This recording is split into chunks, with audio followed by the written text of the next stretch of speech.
టిఫిన్లు టేస్టీగా ఉండేటందుకు ఒక్కొక్కరు ఒక్కో తీరు పదార్థాలను వాడుతుంటారు.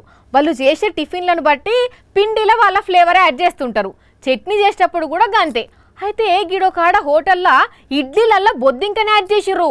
నమ్ముతలేరా? కావాలంటే ఇంగో ఈ ప్లేట్ను చూడుండ్రి. ఇడ్లీల బొద్దింకుండుడేంది? చిచ్చి చిచ్చి దీన్ని ఎవరు తింటారు? ఇదేమన్నా చైనా దేశమా బొద్దింకలు పాములు తినేదందుకు? అయినా వీళ్ళు ఎట్లా ఇడ్లీలలో బొద్దింకని వేసిండ్రు అంటే అది కావాలని వేసింది కాదు. హోటల్ వాళ్ళ నిర్లక్ష్యం చేయబట్టి తినే ఇడ్లీలో బొద్దింకొస్తే ఇగో వీళ్ళు మస్తు కోపం చేసిండ్రు.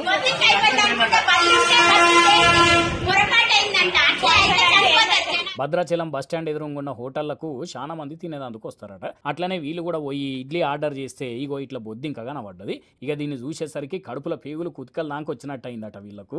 అందుకే మస్తు కోపం చేసిండ్రు అక్కలంతా. అన్నట్టు భద్రాచలంలో తిండి ధరలు కూడా బాగానే ఉన్నాయట.